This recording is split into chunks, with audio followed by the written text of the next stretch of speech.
গোল এরিয়ার যে line left সাইডে দেখেন, গোল এরিয়ার লাইন থেকে পেনাল্টি এরিয়ার ডিস্টেন্স হচ্ছে 11 মিটার। দুই পাশের গোল এরিয়ার লাইন থেকে পেনাল্টি এরিয়ার ডিস্টেন্স হচ্ছে কত মিটার বলেছি? 11 মিটার। আর যদি গোল পোস্ট থেকে ধরেন, গোল এরিয়া পর্যন্ত ছিল কত মিটার? 5.5 metre, 5.5 metre.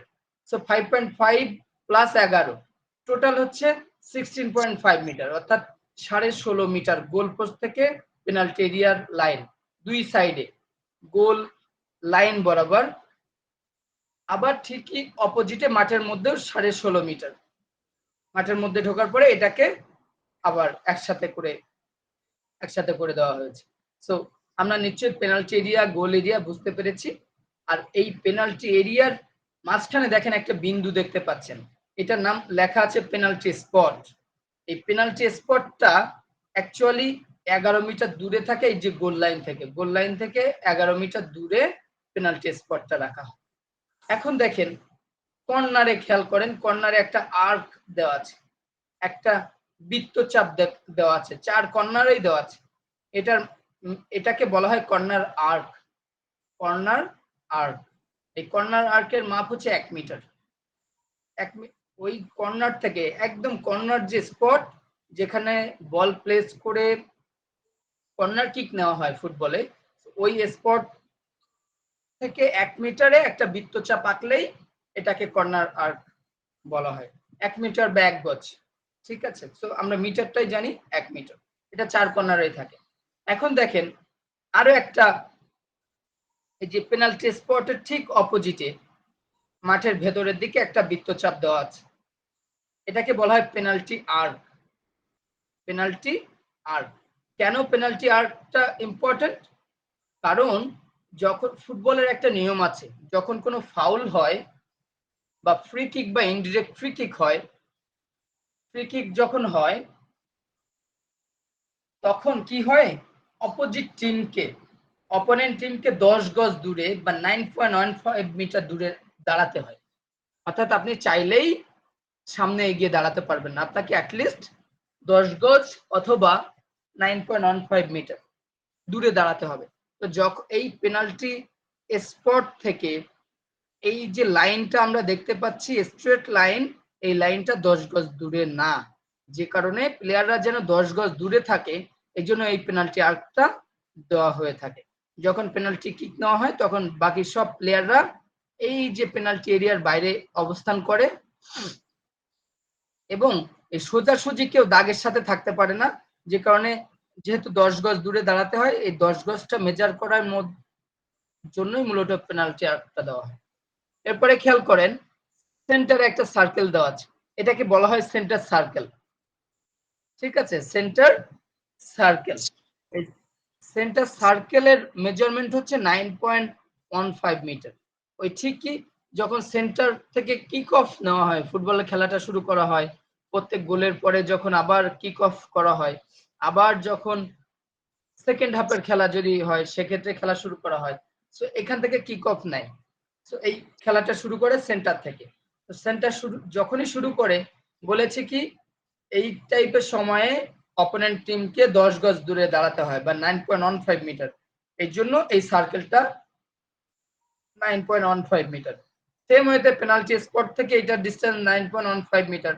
আবার রাইট সাইডে দেখেন একই পেনাল্টি স্পটের থেকে পেনাল্টি আর্কের ডিসটেন্স 9.15 মিটার।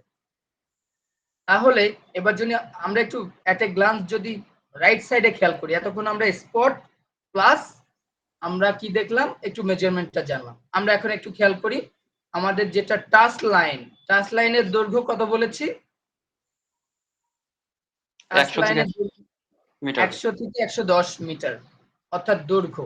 ফুটবল খেলার যে মাঠ এটা লম্বা থাকে 100 থেকে 110 মিটার, আর প্রস্থ বা ফুটবল খেলার যে মাঠ এটা চওড়া থাকে কতটুকু? গোল লাইন 64 থেকে 75 মিটার, ঠিক আছে। এটা ইন্টারন্যাশনাল মেজারমেন্ট, 64 থেকে 75 মিটার। একদম হাফওয়ে লাইন, এটা যেটা দৈর্ঘ্য হবে এটার অর্ধেক হাফওয়ে লাইন থাকবে, বা সেন্টার যেটা লাইন বলছি সেটা সেন্টার লাইনে একটা বৃত্ত থাকবে, সেন্টার সার্কেল বলা হয় যেটা, এটার মাপ হচ্ছে 9.15 মিটার অথবা 10 গজ, ঠিক আছে। নরমালি যেটা হয় আপনারা গজেরটা লিখলে গজেরটা লিখবেন, যদি আপনার কাছে, আমি মিটারে পড়াচ্ছি বাট যদি মনে হয় আপনার কাছে গজটা সুইটেবল মনে হয় আপনি গজটা লিখবেন, পুরোটাই গজ লিখবেন। আর যদি মিটার লিখেন পুরোটা মিটার লিখবেন, মানে একটা গজ একটা মিটার এরকম মিক্স করবেন না, তাহলে এটা খারাপ দেখে। গোল পোস্টের মাঝখানে গোল, এই যে গোল লাইনের মাঝামাঝি বরাবর গোল পোস্টটাকে প্লেস করা হয়। সো এই গোল পোস্টের হাইট হচ্ছে, হাইট উচ্চতা হচ্ছে 8 ফিট এবং ওয়াইড সাইডে থাকে কত, 8 গজ। মনে থাকবে 8 গজ। এরপরে এই গোল পোস্ট থেকে 5.5 মিটার দুই সাইডেই গোল পোস্ট থেকে 5.5 মিটার দূরে একটা দাগ দিতে হয়। মাঠের ভেতরেও ইনসাইডে 5.5 মিটার, এই গোল লাইন থেকে মাঠের ভেতরে 5.5 মিটার, এটাকে বলা হয় গোল এরিয়া। গোল এরিয়া অর্থাৎ যখন গোল কিক নেওয়া হয় তখন এই গোল এরিয়ার মধ্যেই বল প্লেস করে তারপরে বলটাকে কিক করতে হয় গোল কিক নেওয়ার সময়। ঠিক আছে, এখন নর্মালি গোল কিকটা কখন, গোলকিপার কিক তো দুই ভাবে নেওয়া হয়, একটা গোলকিপার ডিরেক্ট বলটা হাত দিয়ে ধরলো বা নিচে সেভ দিল, তখন কিন্তু পেনাল্টি এরিয়ার যে কোনো জায়গা থেকে গোলকিপার যে শুট করতে পারে, সে দৌড়ে যে সামনে যে শুট করতে পারে। বাট বল যদি সামহাও, বল যদি গোল লাইনের বাইরে চলে যায় তখন এই দূর থেকে নিয়ে এসে বলটাকে আবার বসাতে হয়। কোথায় বসিয়ে মারবে, এই গোল এরিয়ার মধ্যে যে কোনো জায়গাতে বসিয়ে মারে। আমরা দেখেছি নর্মালি গোল এরিয়ার কর্নার বা সামনে যে লাইনটা থাকে সেই লাইনে বসিয়ে বলটা মারে। ঠিক আছে, এরপরে পরের গোল পোস্ট থেকে 16.5 বা 16.5 মিটার দূরে আরেকটা লাইন থাকে যেটাকে আমরা বলছি পেনাল্টি এরিয়া। দুই পাশেই পেনাল্টি এরিয়া হচ্ছে 16.5 মিটার। ঠিক আছে, এর বাইরে কর্নার আর্ক থাকে 1 মিটার। আমরা যদি একটু অন্যভাবে দেখি, সবাই কি বুঝতে পারছেন? হ্যাঁ স্যার, বোঝা যাচ্ছে। আচ্ছা, আমরা এখানে একটু দেখি।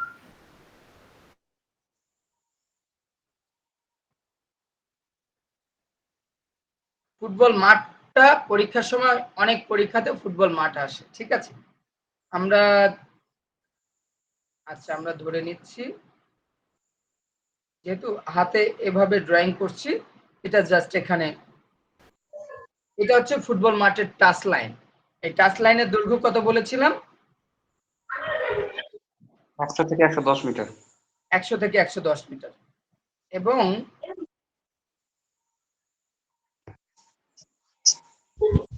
এই মাঝখানে একটা পেজের তো এই জন্য ওখানে এটা উঠছে না। এটা হচ্ছে গোল লাইন। গোল লাইনের দৈর্ঘ্য কত বলেছিলাম? গোল লাইনের মেজারমেন্ট 64 থেকে 75 পর্যন্ত। 64 থেকে 75, এক্স্যাক্টলি, ভেরি গুড। এখানে গ্যাপ আছে, আপনাদের বুঝতে হয়তো অসুবিধা হতে পারে, আমি আরেকটু করে এটা,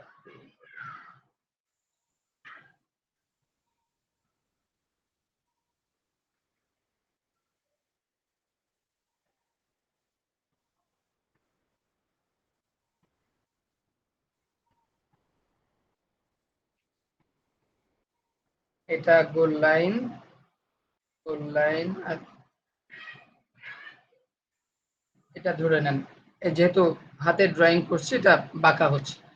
এটা একটা আয়তক্ষেত্রের মতো হয়, যেটা দৈর্ঘ্য থাকবে 100 থেকে 110 মিটার, প্রস্থ থাকবে 64 থেকে 75 মিটার। সেন্টারে একটা লাইন থাকবে, এটা দৈর্ঘ্যের অর্ধেক।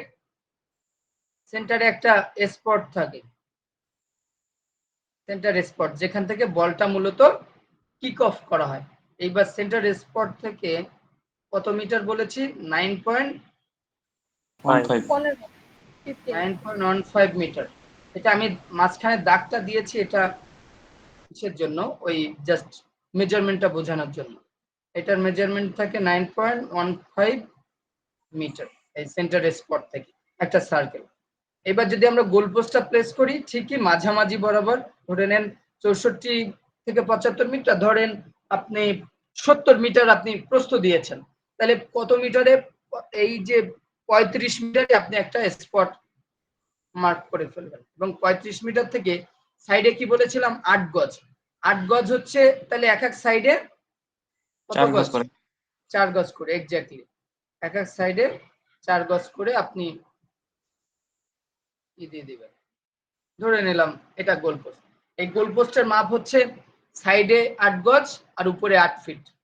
মানে গজ আর ফিটেরটা বললে সুবিধা হয় মনে রাখার জন্য, যে কারণে বলছি। ঠিক আছে, গোল পোস্টেরটা শুধুমাত্র।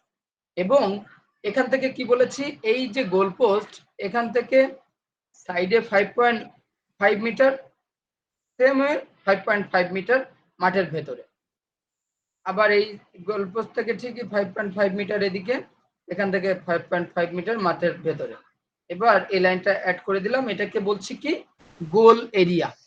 এরিয়া। গোল এরিয়া, গোল এরিয়া। এবং আবার ঠিকই যদি আমরা গোল পোস্ট থেকেই মাপি, গোল পোস্ট থেকে গোল এরিয়া যে লাইন এটাকে ক্রস করে আরো সামনের দিকে গেলে কত মিটার? 16.5। সেম ওয়েতে 16.5 ভেতরে, 16.5 মিটার ভেতরে।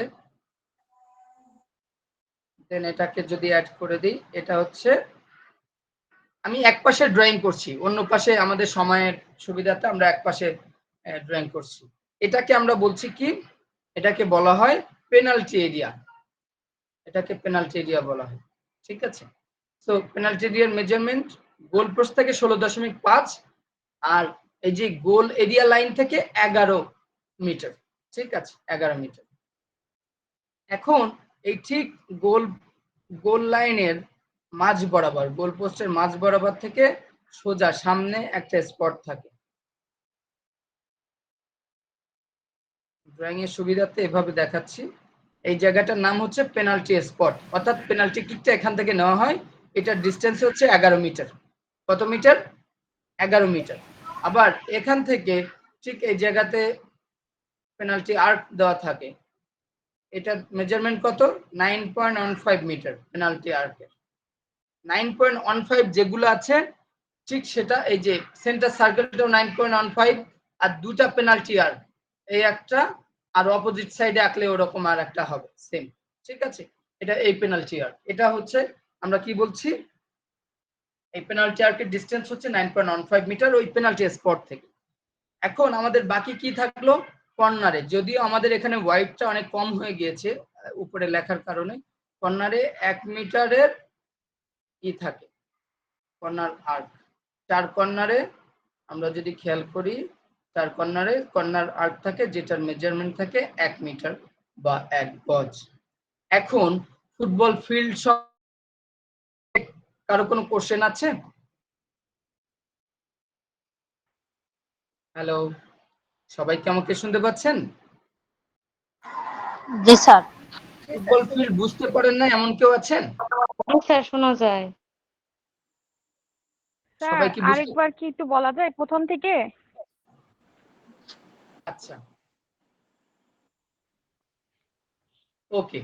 আমরা এটা একটা ফুটবল ফিল্ড, আমি যদি আগে ছবিতে যাই, ফুটবল ফিল্ড এবার খেয়াল করেন, আমরা তো ড্রয়িংও করলাম আবার ঠিক ছবিও দেখলাম। ফুটবল ফিল্ডের দৈর্ঘ্য হচ্ছে 64 বা টাচ লাইন, অফিসিয়াল ল্যাঙ্গুয়েজ হচ্ছে টাচ লাইন। পরীক্ষার খাতায় যখন লিখবেন টাচ লাইন, এই শব্দটা মনে রাখবেন।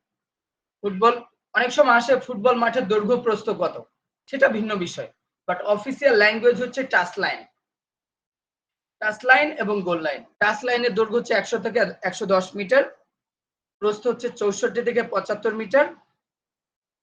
এটাকে মাঝখান দিয়ে একটা ডিভাইডেড করা হয়, যেটাকে আমরা সেন্টার লাইন, নরমালি অন্য খেলায় বলি সেন্টার লাইন, বাট ফুটবলে অফিসিয়াল ল্যাঙ্গুয়েজ হচ্ছে হাফওয়ে লাইন।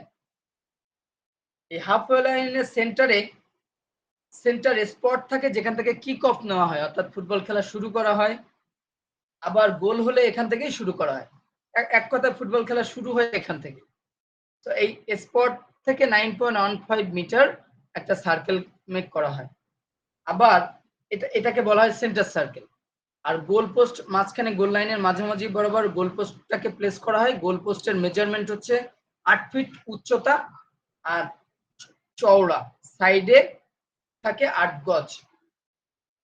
গোল পোস্ট থেকে প্রত্যেকটা গোলপোস্ট থেকে, অর্থাৎ গোলপোস্ট তো দুটা থাকে বলেছি, এই উপরে সোজাসুজি সেই গোলপোস্ট থেকে গোল লাইন বরাবর 5.5 মিটার দুই পাশে গেলে যে আবার 5.5 মিটার মাঠের ইনসাইডে ঢুকলে যদি এটাকে আমরা আটকে দিই, এটাকে যোগ করে দিই, তাহলে কি হয়, এটাকে গোল এরিয়া বলে।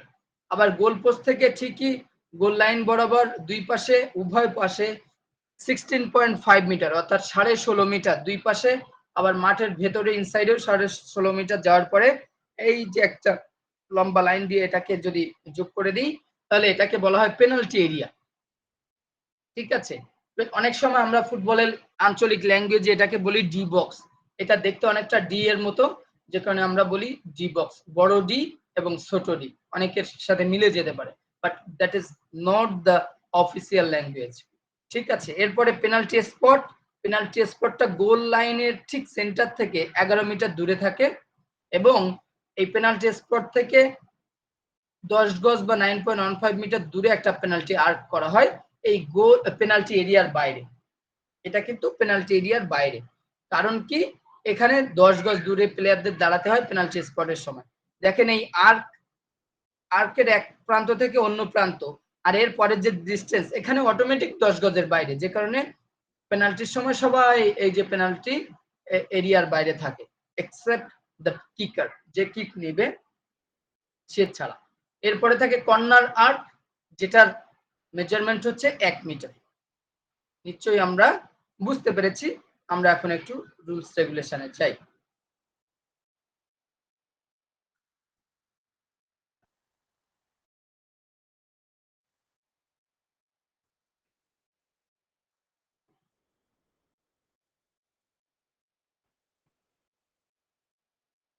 খেলার মাঠে আমরা ছিলাম, আইন 1 খেলার মাঠ।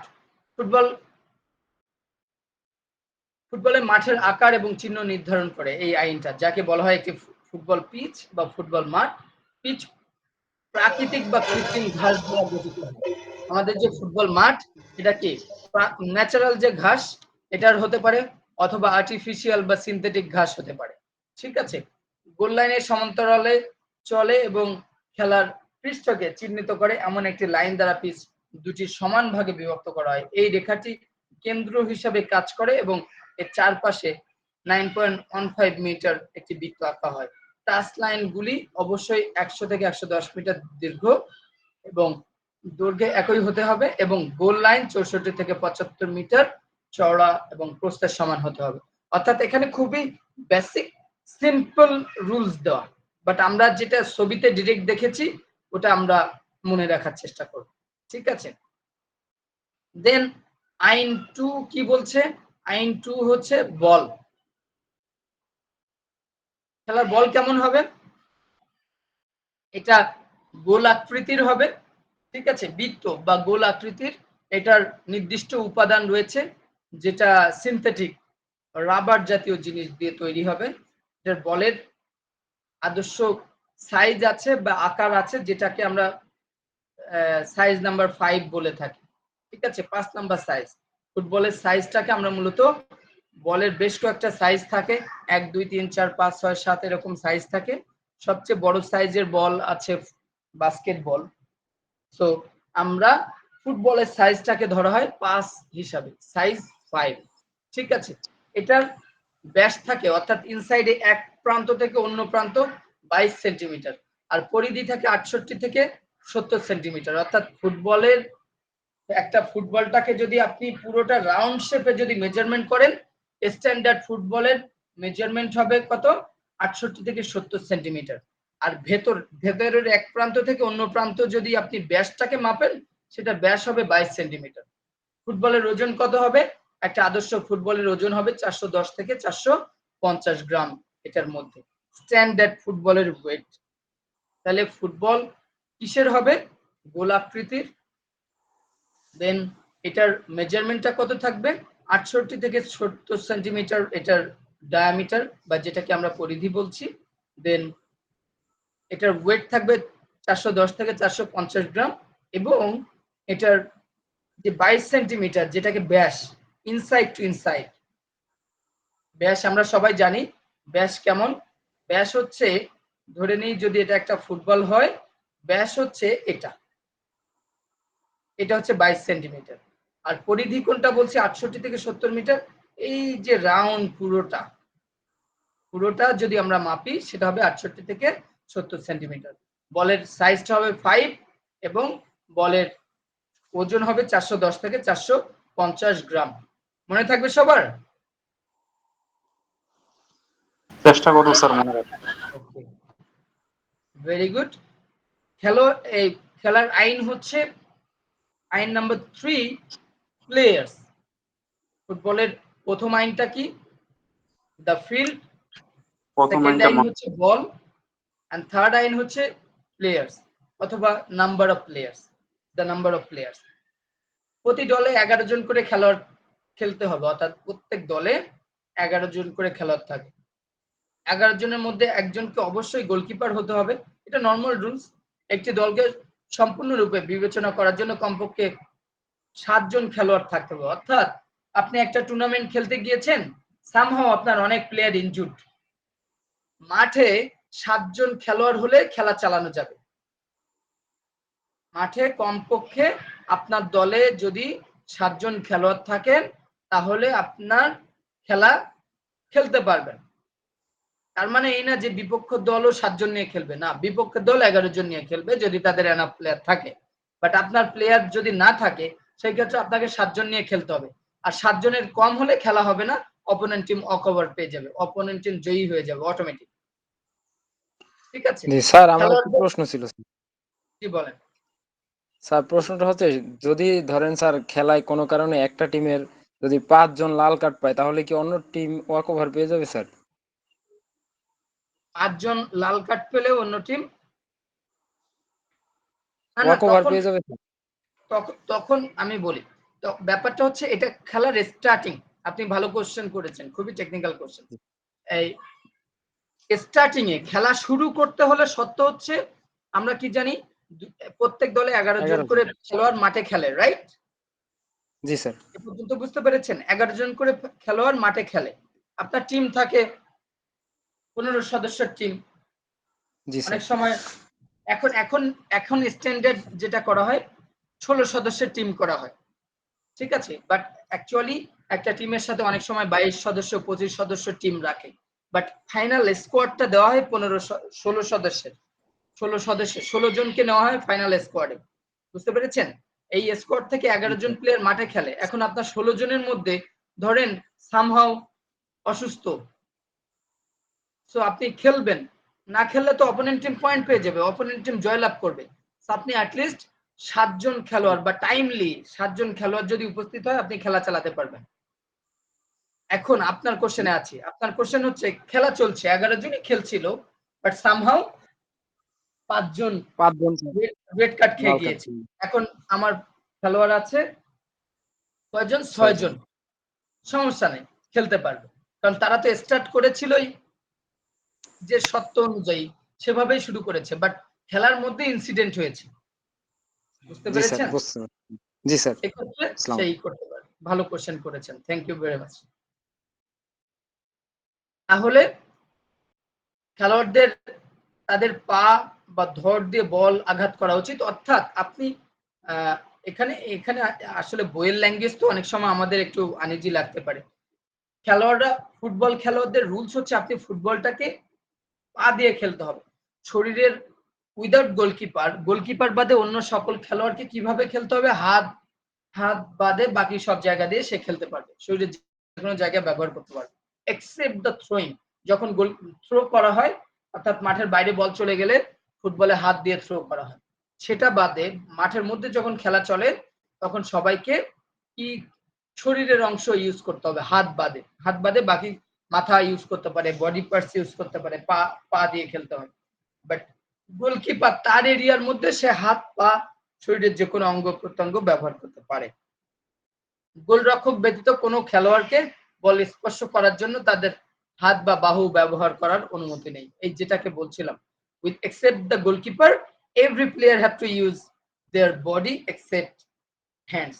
ঠিক আছে? উইদাউট হ্যান্ডস তারা তাদের বডি পার্টস গুলা ইউজ করতে পারবে। Rules number 4, the players equipment, খেলোয়াড়দের সরঞ্জাম। খেলোয়াড়দের সরঞ্জাম কেমন হবে?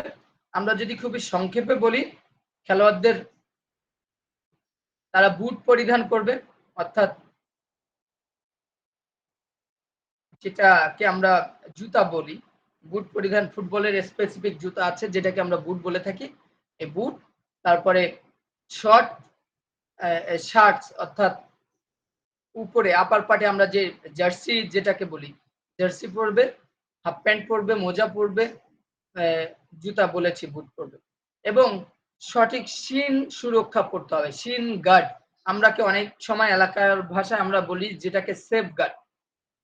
ঠিক আছে, হাঁটুর নিচে যে আমাদের শিন বোনটা আছে, এই বোনটাকে ঢেকে রাখার জন্য, অর্থাৎ ওই জায়গাটা যেন আঘাত না পায়, সেটাকেই শিন গার্ড, সেজন্য আমরা শিন গার্ড ইউজ করে থাকি। তো এগুলাই হচ্ছে খেলোয়াড় ইকুইপমেন্ট। বাট কিছু ক্ষতিকর বিষয় আছে যেগুলো পরা যাবে না, যেমন খেলার সময় ঘড়ি পরা যাবে না, খেলার সময় রিং পরা যাবে না, হাতে কোনো আংটি যেটাকে আমরা বলি বা রিং পরা যাবে না, মেয়েদের কানে দুল থাকা যাবে না, তারপরে গলায় চেন পরতে পারবে না, ঠিক আছে, মাথায় ব্যান্ড পরতে পারবে না। কোন টাইপের? যে ব্যান্ডগুলা লোহার বা এই জাতীয় দিয়ে তৈরি, যেটাতে আঘাত পাওয়ার সম্ভাবনা থাকে, বাট রাবার ইউজ করতে পারবে, ঠিক আছে। এবং গোলরক্ষককে অবশ্যই অন্যান্য খেলোয়াড় বা ম্যাচ কর্মকর্তাদের থেকে আলাদা রঙের পোশাক পরতে হবে, অর্থাৎ 11 জন খেলোয়াড় মাঠে খেলছে, গোলকিপার ভিন্ন রঙের ড্রেস পরবে এবং বাকি যে 10 জন খেলোয়াড় টিমে তারা ভিন্ন ড্রেস পরবে, ঠিক আছে। এটা হচ্ছে প্লেয়ার্স ইকুইপমেন্ট। এখানে আবারও বলছি, রুলস বুকটাই অনেক বড়। আমার কাছে একটা ফিফার রুলস বুক আছে, যে রুলস বুকটা অলমোস্ট 120-এর মতো পেজ আছে সেখানে, বুঝতে পেরেছেন? 120 পেজের মতো রুলস বুক আছে। তো আমরা এখানে 120 পেজটাকে কনভার্ট করে এত সংক্ষেপে নিয়ে আসছি যাতে করে জাস্ট আপনাদের যতটুকু জানা দরকার ততটুকু যেন আপনারা জানতে পারেন, ঠিক আছে। যে কারণে আমরা এটাকে করছি, আমরা সংক্ষেপে করে দিয়েছি, বাট আমি কিন্তু ব্রিফলি ডিসকাশনটা করছি যাতে আপনাদের সহজ হয়। ফুটবলের 5 নাম্বার যে আইন, সেটা হচ্ছে রেফারি। ফুটবলের 5 নাম্বার আইনটাকে বলা হচ্ছে রেফারি। রেফারির ব্যাপারটা কি? ফুটবল খেলায় কতজন রেফারি থাকে? কেউ কি বলতে পারবেন? ফুটবল খেলায় কতজন রেফারি থাকে? 3 জন স্যার। স্যার মাঠের ভিতরে একজন, 2 আর জন। মাঠের বাইরে 2 জন। দেন 4 জন। স্যার মেইন রেফারি একজন, 2 জন লাইসম্যান,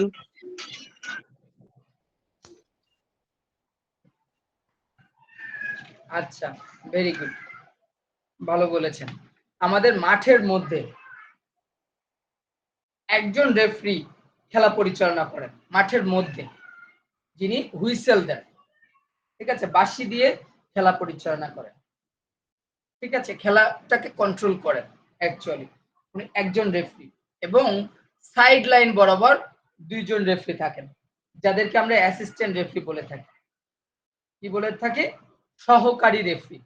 এই অ্যাসিস্ট্যান্ট রেফারি থাকেন, এই 2 জনকে আমরা এই যেমনটা বললেন লাইন্সম্যান, অ্যাকচুয়ালি নেম হচ্ছে অ্যাসিস্ট্যান্ট রেফারি।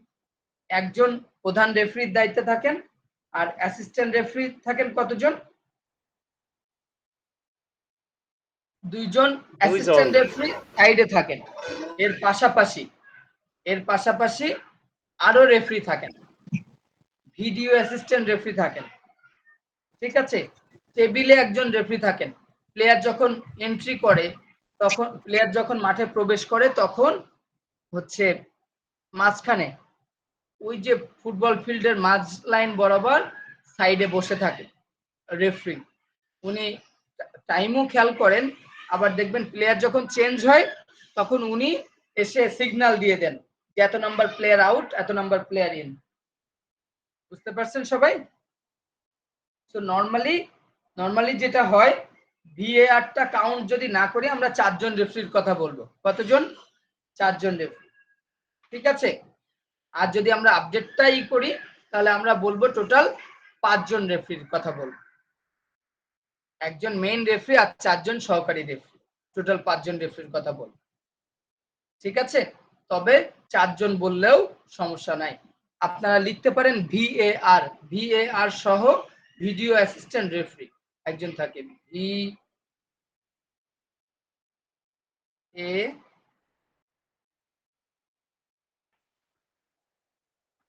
আর ভিএআর হচ্ছে ভি ফর ভিডিও, আর for assistant, A for assistant and R for referee, video assistant referee. অর্থাৎ ফুটবলে খেয়াল করবেন, আপনারা নিশ্চয়ই খেয়াল করে থাকবেন, মাঝে মাঝে কিছু ডিসিশন নিতে যদি অসুবিধা হয় রেফারি কি করে, এই মাঠের যে রেফারি থাকেন উনি সরাসরি যে মাঠের বাইরে স্ক্রিন থাকে, টিভি স্ক্রিন থাকে, ওখানে যে দেখে আসেন, রিপ্লে দেখে আসেন যে আসলে বিষয়টা কি হয়েছে, তারপরে সিদ্ধান্ত দেন।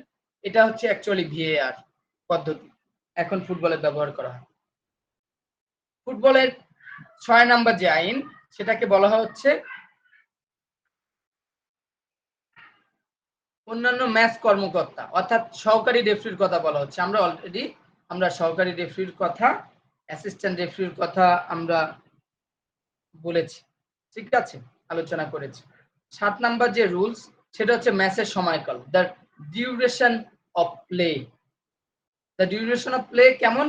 এটা হচ্ছে ফুটবল ম্যাচের সময়, অর্থাৎ কতক্ষণ খেলা হবে। ফুটবল ম্যাচ একটা আইডিয়াল ম্যাচ খেলা হয় 90 মিনিটস, প্রতি হাফে 45 মিনিট, অর্থাৎ 2 হাফে বিভক্ত।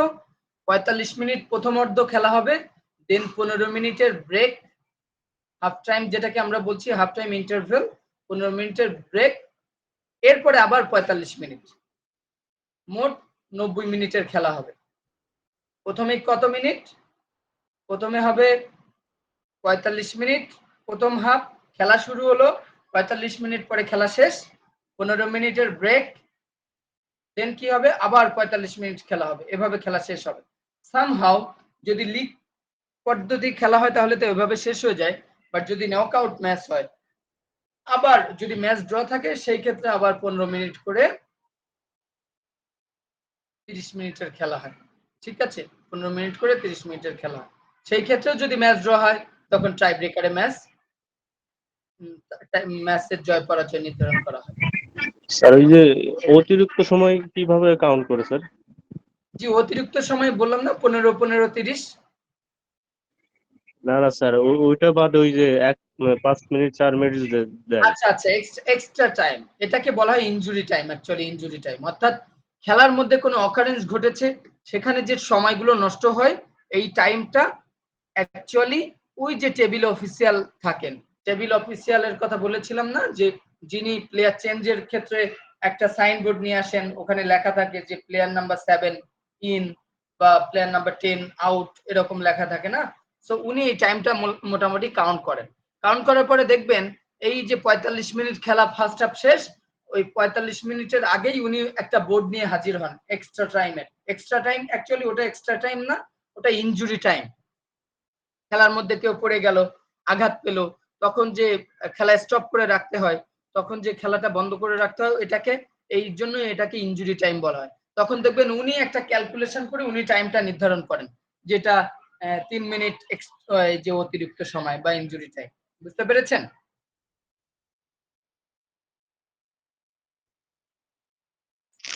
জি স্যার। হ্যালো, বুঝতে পেরেছেন নিশ্চয়ই? ওকে, দেন আমরা খেলা শুরু এবং পুনঃসূচনা, এখানে বাংলায় লেখা আছে তো, এটাকে বলা হয় the game start and restart of play. Start and restart of play, এটা সিস্টেমটা কি, the start and restart of play, অর্থাৎ খেলা কখন কখন শুরু হয়, কখন শুরু হয়, কখন রিস্টার্ট হয়। খেয়াল করেন, একটা ফুটবল ম্যাচ শুরু হচ্ছে, টস হয়, টস নিয়ে সাইড অথবা বল নির্ধারণ করা হয়। যারা জয়ী হয় তারা সাইড অথবা বল যে কোনো একটা নিতে পারে। সাইড নিলে অর্থাৎ আপনি কোন সাইডটা পছন্দ করছেন সেই সাইডে আপনার টিমটা দাঁড়াবে, আর যদি বল চান তাহলে অপোনেন্ট টিম সাইড নির্ধারণ করবে যে আমরা এই সাইডটা নিতে চাই। হয় না, ফুটবলের মাঠে দুটা পাশ আমরা দেখেছি, ফুটবল মাঠে আমরা কি দেখেছি, দুটা পাশ থাকে। এই যে সেন্টার লাইনের দুই পাশে দুটা পাশ, এ পাশে একটা এ পাশে একটা। দুই পাশ থেকে টসে জেতার পরে নির্ধারণ করে আমি সাইড নিব নাকি বল নিব। যদি সাইড চাই, আমার ইচ্ছা মতো যে সাইড নিতে চাই আমি এই সাইড নিলে আমার প্লেয়ার এই সাইডে দাঁড়াবে, এইদিকে আমি অ্যাটাক করব, আবার অপোজিট টিমে বিপরীত টিমের প্লেয়াররা এই সাইডে দাঁড়াবে, এইভাবে। তো সাইড এন্ড বল এই এখন টস হয়ে গেল, টসের পরে খেলা শুরু হয়। খেলা যারা বল পায় তারা হচ্ছে খেলা শুরু করে। এখন খেলা শুরুর সময়, ঠিক আছে, দুই দলের অধিনায়ক ম্যাচ রেফারির সঙ্গে মাঠের মাঝখানে দেখা করেন, যেটাকে বলছিলাম আমরা টস।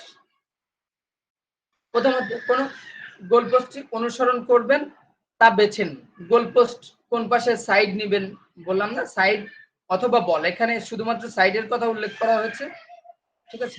তখন টস পরাজিত অধিনায়ক অপর অধিনায়কের বিপরীত পছন্দ বেছে নেন, অর্থাৎ আপনি টসে জয়ী হয়েছেন, যখন এটাকে করছেন যেটা বেছে নেবেন তার বিপরীত সাইডটা অপোনেন্ট টিম বেছে নেবে।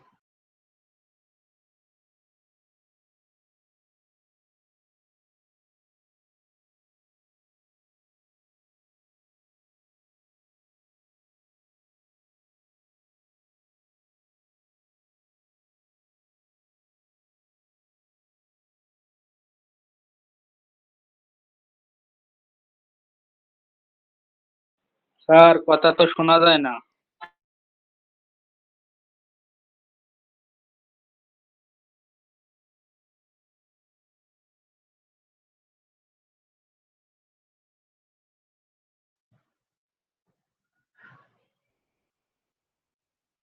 তাহলে টচের ব্যাপারটা আমরা বুঝতে পেরেছি।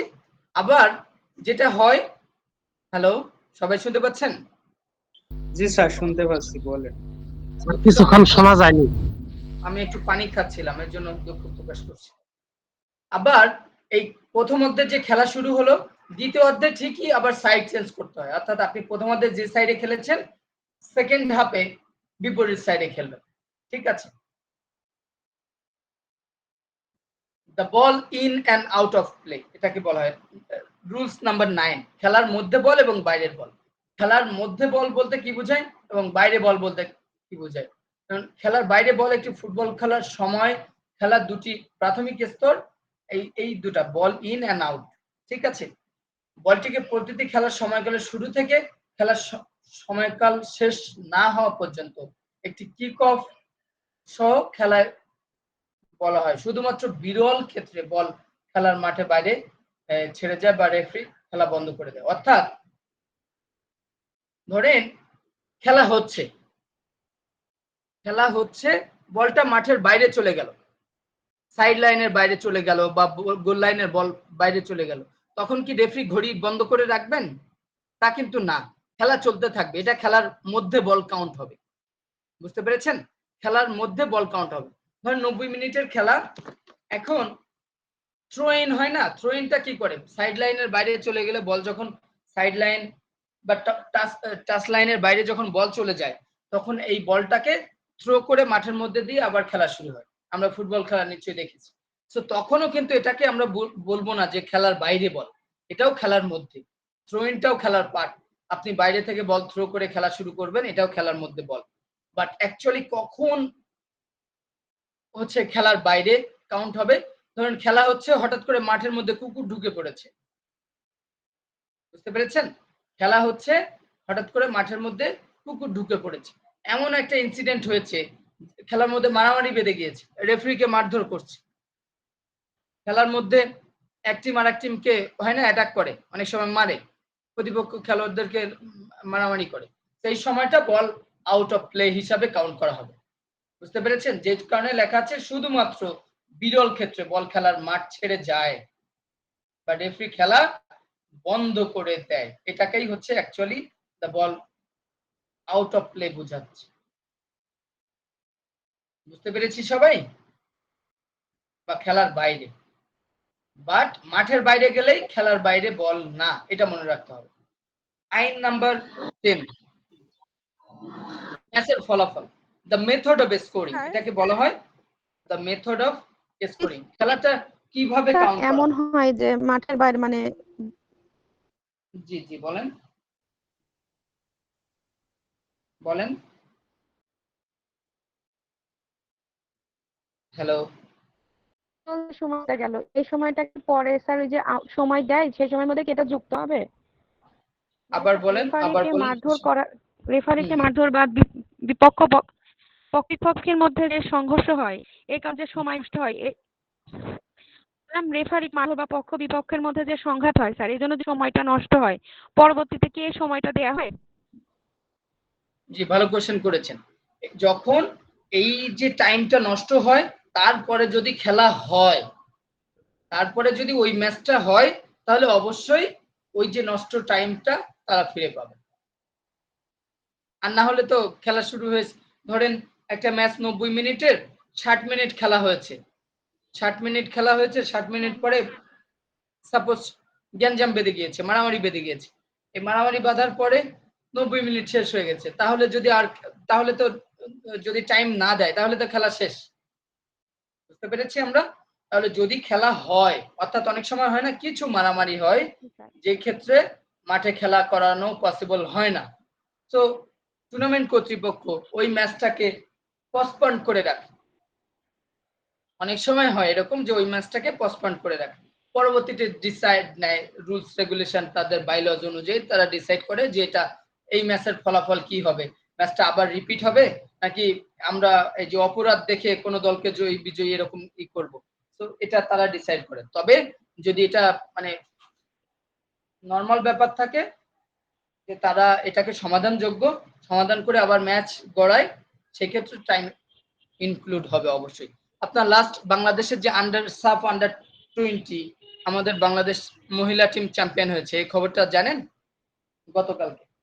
জি স্যার আমি জি স্যার। খবরগুলো দেখছি। আপনারা একটা ম্যাচের খবর জানেন যে একটা ম্যাচ আমাদের দুইটা স্টেডিয়ামে একটা ম্যাচ হয়েছে, এই খবরটা জানেন? জি স্যার স্যার। জানি। অর্থাৎ খেলা চলাকালীন এমন পরিস্থিতি হয়েছে যে বৃষ্টির কারণে ম্যাচ চেঞ্জ মাঠ করে, পরিত্যক্ত হয়ে গেছিল। জি জি, ম্যাচটাকে চেঞ্জ করে বসুন্ধরা কিংস বা কিংস এরিনা যেটাকে বলি ওই মাঠে খেলা হয়েছে। সে এটা তাহলে এই যে সময়টা এক মাঠ থেকে অন্য মাঠে যাওয়া বা আদার যে যত সময় নষ্ট হয়েছে, ঠিকই সেই সময় তারা নিশ্চয়ই দিয়েছে। ঠিক আছে। ম্যাচের ফলাফল কিভাবে নির্ধারণ করা হয়? গোলের উপরে। আপনি বেশি গোল দিয়ে এগিয়ে থাকলে ম্যাচ আপনি জয়ী, অর্থাৎ বিপক্ষের দল, আমরা এটা কমন রুলস সবাই জানি, আপনি গোল করেছেন, ধরেন বাংলাদেশ গোল করেছে 3টা, ইন্ডিয়া গোল করেছে 1টা, তাহলে জয়ী হবে কে? বাংলাদেশ। বাংলাদেশ গোল করেছে 1টা, ইন্ডিয়া কোনো গোল করতে পারে নাই, জয়ী হবে বাংলাদেশ। এটা হচ্ছে মেথড অফ স্কোরিং, খেলার ফলাফল নির্ধারণ। এখন বাংলাদেশ 1টা গোল করেছে, ইন্ডিয়া 1টা গোল করেছে, তখন কি হবে? ম্যাচ ড্র, টাই, যেটাকে আমরা টাই বলি, ম্যাচ ড্র। এখন যদি লিগ সিস্টেমে খেলা হয়, খেলা দুই ধরনের হয় নরমালি। আমরা আমাদের যে স্যার স্যার ম্যাচ যদি টাই হয় তাহলে কত কত মিনিট সময় দিতে হয়, এটার কি নির্দিষ্ট কোনো নিয়ম আছে? হ্যাঁ, ম্যাচ টাই হলে প্রথমবার কত মিনিট টাইম সময় দিতে হয়? 15 30 মিনিট খেলা হয় আবার।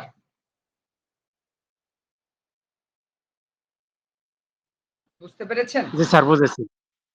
আবার 30 মিনিট খেলা হয়, তখনও যদি এটা আমি যে কারণে বলছিলাম খেলার সিস্টেমের উপর ডিপেন্ড করবে। ধরেন একটা, আপনারা বেশিরভাগ খেলাগুলো দেখবেন লিগ সিস্টেমে খেলা হয় প্রথম রাউন্ডে। ঠিক আছে, লিগ অর্থাৎ টিম আছে, ধরে নিলাম টিম আছে এক এক গ্রুপে 4টা করে team, A B C and D. Sir ধরেন বেশিরভাগ সময় স্কিল জি জি আবার বলেন।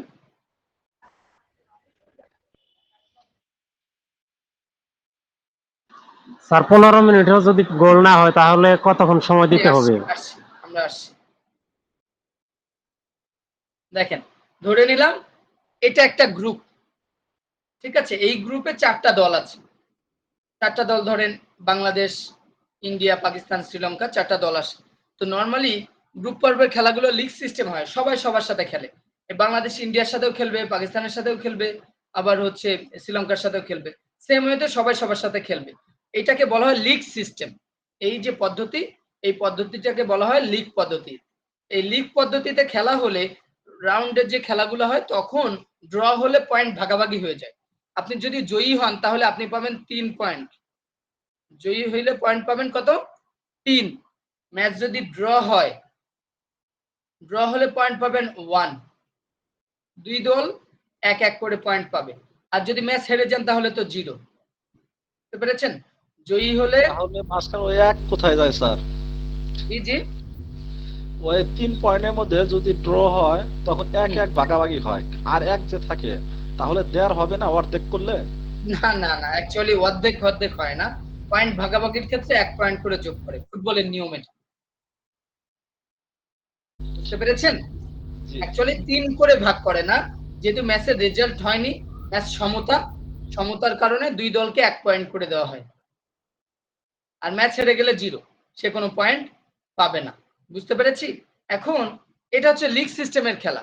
যখন নকআউট হবে, নকআউট মিন্স কি আপনি হারলেই বাদ। লিগ সিস্টেমের খেলাগুলোর সিস্টেম আমরা জানি যে ধরেন এ এর সাথে বি খেলছে, হেরে গিয়েছে, সামহাউ এ হেরে গিয়েছে, পরবর্তীতে এ এর সুযোগ থাকবে সি এর সাথে খেলা, সেখানেও যদি জিততে পারে তাহলে পয়েন্ট পাবে। আবার তারপরে খেলার সুযোগ থাকবে এ এর সাথে সি এর ডি এর খেলা। তার মানে লিগ সিস্টেমে আপনি হারলেও পরবর্তীতে ম্যাচ খেলার সুযোগ থাকে, বাট নকআউট সিস্টেমে হারলে আর সুযোগ থাকে না। নকআউট সিস্টেমে ধরেন এ এর সাথে বি এর খেলা হচ্ছে, বাংলাদেশের সাথে ইন্ডিয়া, যারা জিতবে তারাই সেকেন্ড রাউন্ডে যাবে, এরকম। যারা জিতবে তারাই শুধু উপরে যাবে, হারলে তার কোনো স্থান নাই, হারলে সে বাদ, টুর্নামেন্ট থেকে বাদ।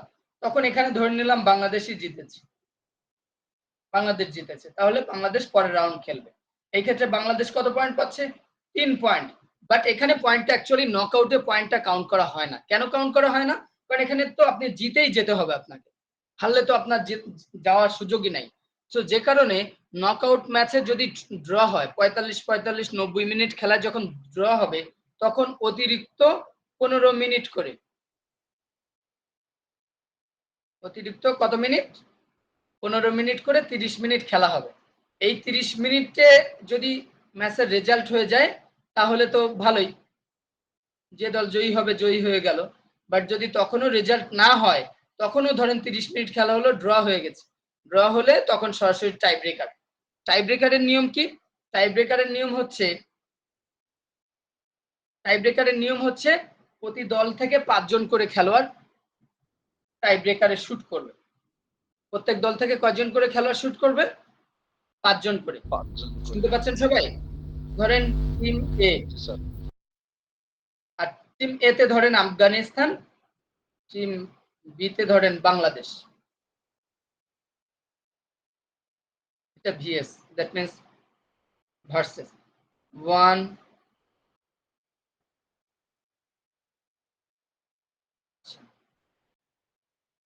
2 3 4 5। টাই ব্রেকারে সবাই 5টা করে শুট করতে পারে।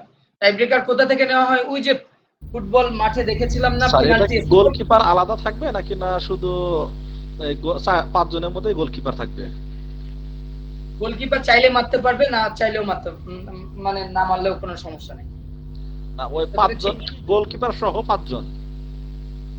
গোলকিপার যদি এই 5 জনের মধ্যে আপনি মনে করেন আপনার গোলকিপার ভালো কিক করেন, তাহলে তাকে এখানে ইনক্লুড করতে পারবেন, যে কোনো 5 জন। স্যার, পয়েন্ট ভাগ করার ক্ষেত্রে আমরা দেখে থাকি যে ক্রিকেটে দেখা যায় যে নিট রান রেটের জন্য পয়েন্ট এগিয়ে থাকে বা পিছিয়ে থাকে, অল আউট হওয়ার জন্য পয়েন্ট এগিয়ে থাকে বা পিছিয়ে থাকে, উইকেট থাকার জন্য এগিয়ে থাকে বা পিছিয়ে থাকে। এরকম কি কোনো ফুটবলে কি কোনো কিছু আছে কিনা? ফুটবলে এরকম কোনো হয় না, তবে অনেক সময় দেখা যায় যে ধরেন পয়েন্ট সমান হয়েছে। ফুটবলে কোনগুলো দেখা? ভালো কোশ্চেন করেছে। ক্রিকেটে যেমন নিট রান রেট দেখা হয়, বা কত ওভারে ম্যাচ জিতেছে বা কত উইকেটে ম্যাচ জিতেছে, ঠিক আছে, এগুলা ক্যালকুলেট করা হয়। ফুটবলে কি ক্যালকুলেট করা হয়? যদি এরকম কখন এইগুলা ক্যালকুলেট করা হবে, ধরেন আপনার দুই গোল ব্যবধান হয় না স্যার? হ্যাঁ, এটাই আসছিলাম। যখন দুই দলের পয়েন্ট সমান, দুই দল থেকে একটা দল যাবে, দুই দলেরই পয়েন্ট সমান, গোল ব্যবধান দেখা হয় ফুটবলে, যে কোন দল কতগুলা গোলে এগিয়ে আছে। এটাও সমান হলে হেড টু হেড, অর্থাৎ ওই দুই দলের খেলার যখন হয়েছিল তখন কারা জিতছিল। এরপরেও যদি সমান হয় তাহলে কার্ড দেখা হয়, কোন দল বেশি ইয়েলো কার্ড খেয়েছে, তারা মানে তুলনামূলক তারা পিছিয়ে থাকে, এরকম ফুটবলে এইগুলা দেখা হয়। এখন আসছিলাম আমরা টাই ব্রেকারে। ধরেন প্রথম টাই ব্রেকারে আফগানিস্তান মিস করেছে, এদিকে বাংলাদেশ প্রথম টাই ব্রেকারে স্কোর করেছে। দ্বিতীয় টাই ব্রেকারে আফগানিস্তান গোল করেছে, বাংলাদেশ মিস করেছে। তৃতীয় টাই ব্রেকারে আফগানিস্তান স্কোর করেছে, বাংলাদেশ স্কোর করেছে। চতুর্থ টাই ব্রেকারে আফগানিস্তান মিস করেছে, বাংলাদেশ স্কোর করেছে। পঞ্চম টাই ব্রেকারে বাংলাদেশ স্কোর করেছে, আফগানিস্তান মিস করেছে। তাহলে কারা জিতবে? এখান থেকে ক্যালকুলেশন করা হবে কারা কতগুলা গোল বেশি দিয়েছে। আউট অফ 5 বাংলাদেশ দিয়েছে আমরা দেখতে পাচ্ছি 5টা, আফগানিস্তান দিয়েছে 2টা, 4টা দিয়েছে, আফগানিস্তান 2টা। সো বাংলাদেশ উইন হয়ে যাবে। বুঝতে পেরেছি? এখন সামহাউ এই 5টার মধ্যে ধরেন আফগানিস্তানও 5টা স্কোর করেছে, বাংলাদেশও 5টা স্কোর করেছে। সেই ক্ষেত্রে কি হবে? অতিরিক্ত আর একটা করে সুযোগ পাবে 5-এর পরে, নাম্বার 6।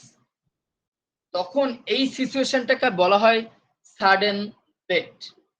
সাডেন ডেথ, হঠাৎ, যদি সোজা বাংলায় বলি, হঠাৎ মৃত্যু, হঠাৎ সমাধান। অর্থাৎ এই 6 নাম্বার তখন আর 5টা করে, অনেক সময় দেখবেন অনেক জায়গায় প্রচলিত নিয়ম আছে 5টা থেকে যদি ড্র হয় আবার 3টা, তারপরে 2টা, তারপরে 1টা, এরকম কোনো নিয়ম পেতে পারেন। বাট সাডেন ডেথটা অ্যাকচুয়ালি ক্যালকুলেট করা হয় 5টার পরে। 5টার পরে যখন ইকুয়াল, ম্যাচের রেজাল্ট তখনও সমান, তখন কি করবে? একটা করে টাই ব্রেকার মারা হবে। বুঝতে পেরেছি? তখন আমরা টাই ব্রেকারে একটা করে মারবো। ধরেন আফগানিস্তান মিস, বাংলাদেশ স্কোর, তাহলে জয়ী হবে বাংলাদেশ। এই ক্ষেত্রেও যদি আবার দুই দলই মিস করে বা দুই দলই স্কোর করে, তাহলে কি হবে? 7 নাম্বার যাবে। এটাকেও সাডেন ডেথের মধ্যে ক্যালকুলেট করা হবে। অর্থাৎ যতক্ষণ পর্যন্ত এটা মীমাংসা চলতে না থাকবে ততক্ষণ এই সাডেন ডেথ চলতে থাকবে। আমরা বুঝতে পেরেছি? জি স্যার।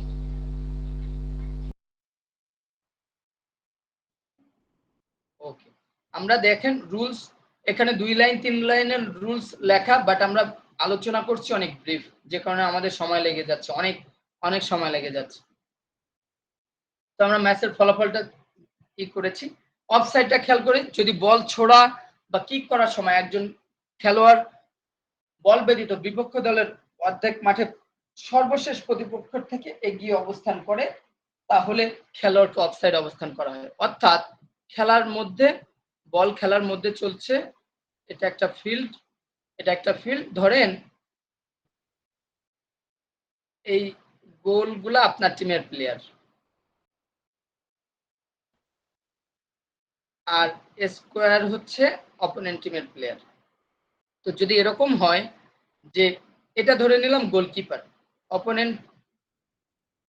এটা ধরে নিলাম অপোনেন্ট টিমের গোলকিপার, আপনি বল দিয়েছেন, আপনার প্লেয়ারকে পাস দিয়েছেন, পাস দেওয়ার সময় সে এমন একটা পজিশন আছে, তার পেছনে গোলকিপার ছাড়া আর কেউ নাই, তার এই সামনে গোলকিপার ছাড়া, অপোনেন্ট টিমের গোলকিপার ছাড়া আর কেউ নাই, তখন এটা অফসাইড পজিশন।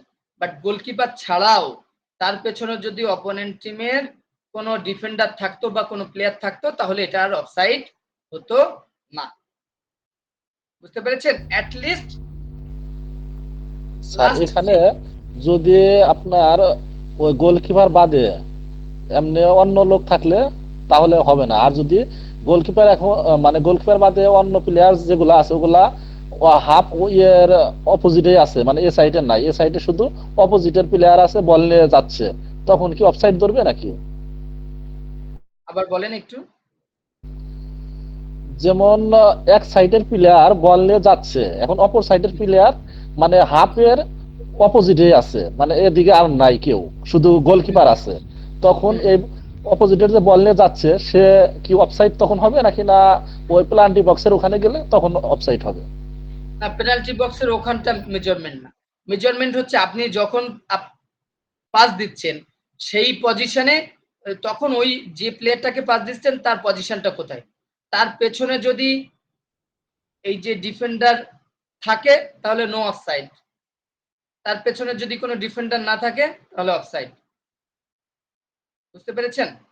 ঠিক যখনই আপনার বলে টাচ করছেন, আপনি পাস দিচ্ছেন, ধরেন আপনি কিক দিচ্ছেন, এখান থেকে লম্বা কিক দিয়ে আপনার প্লেয়ারকে এখানে বল দিচ্ছেন, এখন আপনি ঠিক যখনই বলে টাচ করেছেন ওই মুহূর্তে ওই আপনার টিমমেটের পজিশনটা দেখা হবে। আপনি এখান থেকে সাপোজ এই দিক দিয়ে একটা লং ক্রস করলেন, যখনই বলে টাচ করেছেন আপনি কিকের সময়, ওই সময় আপনার প্লেয়ারের পজিশনটা দেখা হবে। ওই সময় আপনার প্লেয়ার যদি অফসাইড পজিশনে থাকে অফসাইড। এটার মধ্যে হাফের এ পাশে বা হাফের বাইরে এটা ম্যান্ডেটরি না। এখন ধরেন একজন ডিফেন্ডার আছে বাট গোলকিপার নাই, তাহলে কি অফসাইড হবে? স্যার তখন তো তাহলে অফসাইড হওয়ার কথা না, আর গোলকিপার সে অবশ্যই তো গোলকিপার থাকার কথা। গোলকিপার ধরেন সামহাও ওই যে অপোজিট সাইডে চলে গিয়েছিল, আসতে পারে নাই। অনেক সময় হয় না, আমরা দু একটা ম্যাচে দেখি যে গোলকিপার হেড দিতে গেছে, কর্নার কিক হেড দিতে গিয়েছে, হ্যাঁ বুঝতে এরকম পেরেছি? হয় স্যার। জি স্যার। এরকম হয়। তো গোলকিপার না থাকলেও সমস্যা নাই, আপনাকে লাস্ট ডিফেন্ডারকে থাকতে হবে। বুঝতে পেরেছেন? জি স্যার। আর কোনো প্লেয়ারকে মানে কোনো প্লেয়ারের ওই স্যার বলে গেল, জি জি ভুলে আর গেছে কোনো স্যার প্লেয়ার কি প্রশ্ন যদি করছেন। ওই ওই সাইড থেকে ডান সাইড থেকে বাম সাইডে বল দেয়, তাহলে বাম সাইডের যে খেলোয়াড় আছে হুম। তাকে অতিক্রম করে তো বল দেওয়া যাবে না, তাই তো? না, অতিক্রম করে আপনি বল দিতে পারবেন, বল দিতে পারবেন অতিক্রম করে, সমস্যা নেই। বাট আপনার যখনই অফসাইডের রুলসটা হচ্ছে আপনার লাস্ট টাচ, যাকে উদ্দেশ্য করে বল দিচ্ছেন, আপনি যখন বলে টাচ করছেন সেই মুহূর্তে আপনার ওই প্লেয়ারের পজিশনটা কোথায়, বুঝতে পেরেছেন? ওই প্লেয়ারটা অনেক আমার সময় দেখা যায়, পিছনে খেয়াল থাকা করেন, যাবে না, গোল থেকে পিছনে থাকা যাবে না, তাই তো? ধরেন এখান থেকে আপনি বলটা পাস দিচ্ছেন, তো বলটা এরকম উপর দিয়ে দিচ্ছেন, আপনার প্লেয়ার আছে, এখানে, আপনি কি করছেন, তার সামনে দিচ্ছেন, এদিকে গোল পোস্ট, ঠিক আছে? এবার আপনি একে পাস দিচ্ছেন, পাসটা অ্যাকচুয়ালি ওর সামনে দিচ্ছেন যাতে ও দৌড়ে যেতে পারে, ঠিক আছে? যাচ্ছে না স্যার, একটু স্ক্রিন কি দেখতে পাচ্ছেন না? দেখা যাচ্ছে স্যার। বাম অনেক সময় সাইডের স্যার বাম সাইডের যে খেলোয়াড়, বাম পক্ষের যে খেলোয়াড়, তার সর্বশেষ খেলোয়াড় কোথায়? তার তার সর্বশেষ তার খেলোয়াড়, হ্যাঁ হ্যাঁ, ভালো কোশ্চেন করেছেন। ধরেন তার সর্বশেষ খেলোয়াড় এখানে আছে, এর সাথেই আছে।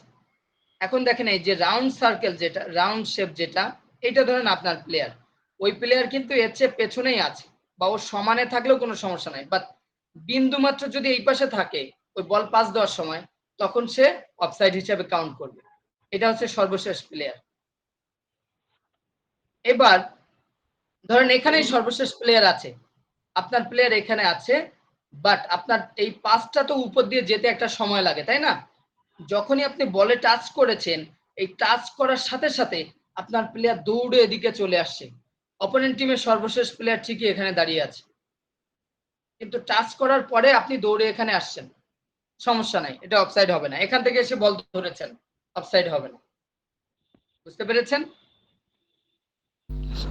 জি স্যার। স্যার জি বলেন।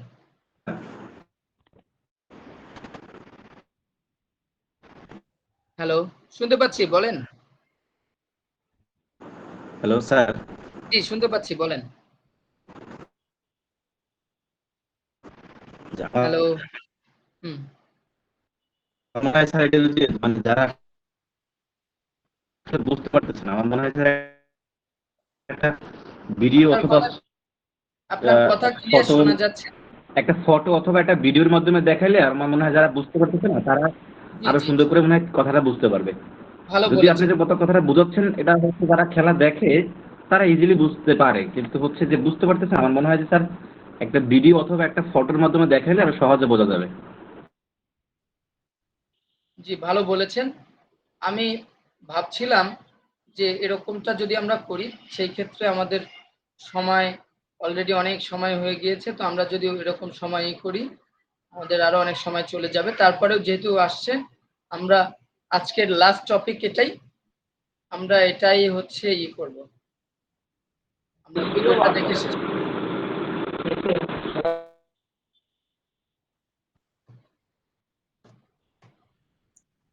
আসসালামু আলাইকুম স্যার, আমার একটি প্রশ্ন ছিল আর কি স্যার। জি, করেন। স্যার আমাদের তো এই সপ্তাহে প্র্যাকটিক্যাল ক্লাস হওয়ার কথা ছিল, কিন্তু স্যার ঢাকাতে তো অবস্থা বেশি ভালো না স্যার। এখন ওইদিকে কি ক্লাস নেওয়া হবে এই শুক্রবারে? এই সপ্তাহের ক্লাসের ব্যাপারে এখনো কোনো সিদ্ধান্ত হয় নাই। যদি এরকম হয়, জি স্যার, আজকে তো ঢাকাতে বিভিন্ন জায়গায় আন্দোলন হইতেছে, এই জন্য আর কি স্যার। আর স্যার এখনো এই আমরা সপ্তাহের তো অনেকে ক্লাসের ব্যাপারে চাকরিজীবী। কোনো ডিসিশন হয় নাই। ক্লাস হবে কি না হবে জি কথা বলে জানানো হবে। যদি জি, তবে স্যার সিচুয়েশন এটা একটু খারাপ থাকবে, কাইন্ডলি স্যার বুধবারের ভিতরে জানালে ভালো হয় স্যার। কি অবশ্যই সিচুয়েশন খারাপ থাকলে প্র্যাকটিক্যাল ক্লাস হবে না। খেয়াল করেন, জি স্যার। এখানে বলটা হচ্ছে এই যে ইয়েলো জার্সি আর ব্লু জার্সি, এই 11 নম্বর প্লেয়ারের এখানে বল। এখন এখান থেকে বলটা পাস দিচ্ছে, বাট এই সাইডে দেখেন, ইনসাইডে দেখেন ব্লু টিমে 2 জন প্লেয়ার ভেতরে চলে আসছে। ওই সময়টা এটা অফসাইড। বুঝতে পেরেছেন? জি স্যার, বোঝা যাচ্ছে। আচ্ছা, এরপরে খেয়াল করেন।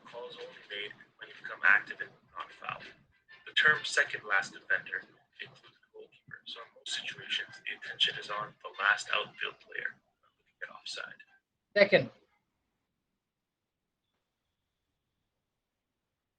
বল কোথায়? বল হচ্ছে লাল দলের কাছে, একদম কর্নারে, রাইট কর্নারে। দেখতে পাচ্ছেন বল এখানে। হ্যালো, এখন দেখা যাচ্ছে স্যার, দেখা ওনার যাচ্ছে। কাছে বল। বিপরীত দলের প্লেয়ারদের দেখেন, গোলকিপার গোলপোস্টে, উনি 1 নাম্বার প্লেয়ার, আর ওনার সামনের প্লেয়ার আছে 2 নাম্বার। ওনাকে হচ্ছে লাস্ট ডিফেন্ডার, যাকে আমরা মানে সেকেন্ড লাস্ট ডিফেন্ডার। গোলকিপারও কিন্তু ডিফেন্ডার, যেহেতু ও অপোনেন্ট টিমের বল সেভ দেয়। সো গোলকিপার হচ্ছে ফার্স্ট ডিফেন্ডার, আর তার আগের যে প্লেয়ারটা থাকে সে হচ্ছে সেকেন্ড ডিফেন্ডার। এই সেকেন্ড ডিফেন্ডার যিনি আছেন, উনি বরাবর ওনার সোজাসুজি একটা ইয়েলো লাইন দেখতে পাচ্ছেন। জি স্যার। এই লাইন, ওনার সোজাসুজি একটা ইয়েলো লাইন আছে। ইয়েলো লাইন ক্রস করে বল পাস দেওয়ার সময় যদি কেউ ক্রস করে ওই পাশে থাকে, তখন অফসাইড। আর যদি না থাকে তাহলে অনসাইড। দেখেন অন সাইডের প্লেয়ার কারা আছে খেয়াল করেন। রেড টিমের এই যে 2টা প্লেয়ার অন সাইডে আছে, আর অফ সাইডে আছে কে? এই যে রেড টিমের একজন প্লেয়ার অফ সাইডে আছে।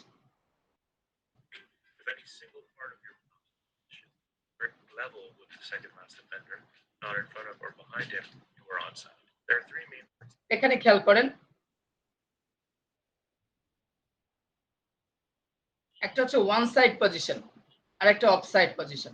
দুজন যদি প্যারালাল থাকেন কোনো সমস্যা নাই। কি বলেছিলাম, দুজন যদি সমানে থাকেন সমস্যা নাই। বাট একটু যদি অ্যাডভান্টেজ হয়ে যায় আপনার, ধরেন এখানে গোলকিপার আছে, গোলকিপার চেয়ে আপনি একটু বেশি সামনে এগিয়ে আছেন, মানে ডিফেন্ডার নাই, অন্য ডিফেন্ডার, তখন এটাকে অফসাইড হিসেবে কাউন্ট করা হয়। আমরা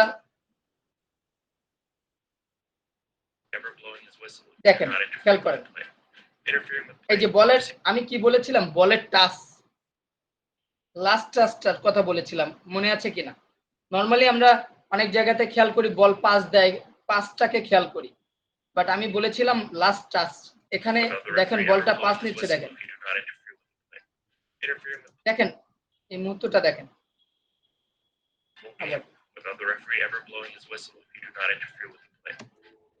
এখন বলটাকে কিক দিবে।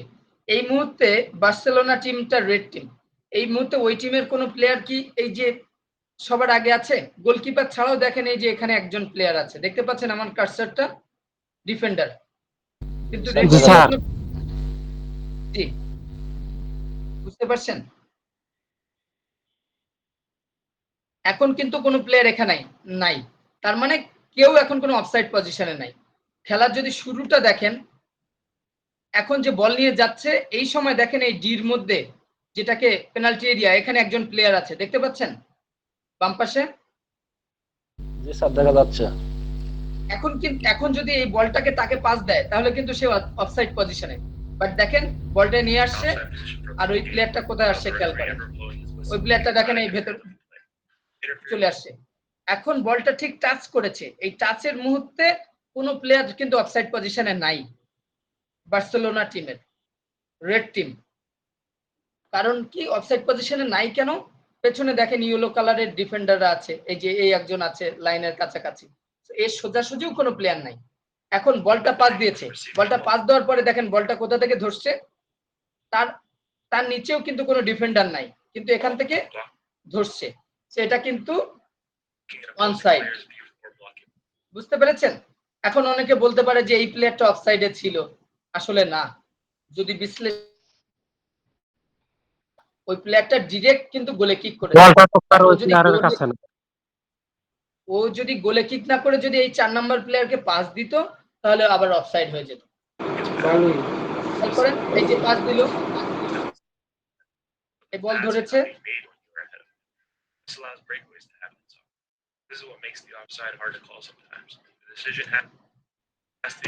দেখেন এই যে বলটা দিয়েছে না, বলটা যখন পাস দিচ্ছে তখন এই টিমের প্লেয়ার কোথায় আছে, রাইট সাইডে খেয়াল করেন, ও কিন্তু বাইরে চলে গেছে, বাইরে চলে গেছে। কিন্তু দেখেন যখন আমরা কিন্তু খালি চোখে দেখতে পাই না, যে কারণে দেখবেন ফুটবল মাঠে যখন এই ভিএআর বা এইগুলো দেখে, ফুটবল মাঠে কিন্তু এখন এই লাইন টানা থাকে এরকম, তো এই অনলাইনে এটা চেক করে, ওরা লাইনটা চেক করে দেখে যে ওই যে প্লেয়ারটা দৌড়াচ্ছে বল নেওয়ার জন্য, ওই প্লেয়ারটাও এই যে ডিফেন্ডারের পেছনে আছে। কেন পেছনে? কারণ দেখেন এই ডিফেন্ডারের পা লাইন লাইন বরাবর ডিফেন্ডারের পা আছে, বাট ওই প্লেয়ারটা ঠিকই ডিফেন্ডারের উপরে, যে কারণে এটা এখনো অনসাইড, এটা কিন্তু অফসাইড না।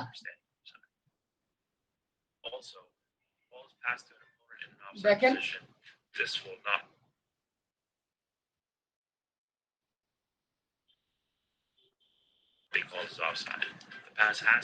আর একটা ক্ষেত্র হয়,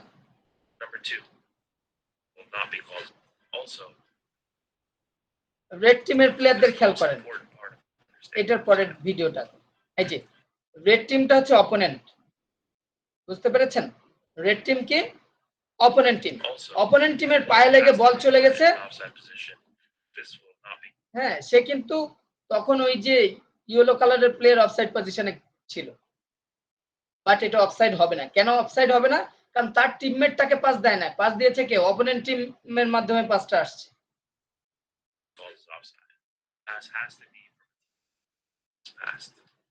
দেখেন বল নিয়ে যাচ্ছে, লাস্ট ডিফেন্ডার কই? নাই, শুধু গোলকিপার আছে, সেকেন্ড লাস্ট ডিফেন্ডার নাই। এখানে কিন্তু কোনো ডিফেন্ডার নাই গোলকিপার ছাড়া, তাহলে কি এই যে পাস দিচ্ছে এটা কি অফসাইড হবে? না, কারণ ডিফেন্ডারকে ক্রস করে তারা চলে আসছে বল নিয়ে। এটা খেয়াল করেন,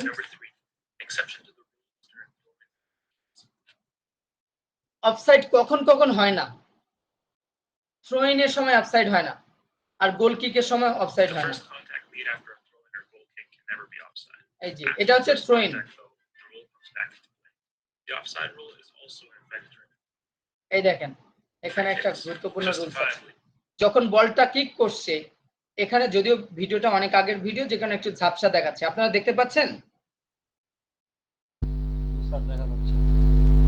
জি স্যার, দেখা যাচ্ছে। দেখেন যখন বলটা ফ্রি কিক করছে, অপোনেন্ট টিমের ডিফেন্ডাররা সবাই দৌড়ে উপরের দিকে চলে যাচ্ছে, আর ঠিকই তার সতীর্থরা সবাই অফসাইড পজিশনে। এই যে 4 প্লেয়ার্স আর অফসাইড, এই যে কারণ এখানে কোনো ডিফেন্ডার নাই, তারা বুদ্ধি করে কি করছে, অপোনেন্ট টিমের ডিফেন্ডাররা চলে আসছে। আবার দেখেন এই যে যখন অপোনেন্ট টিমের ডিফেন্ডার কিন্তু এই সাদাগুলা, কিন্তু ওরা কিক করার আগেই সামনে চলে আসছে, আর তাদের অপোনেন্টরা কি করছে, অফসাইড হয়ে গেছে।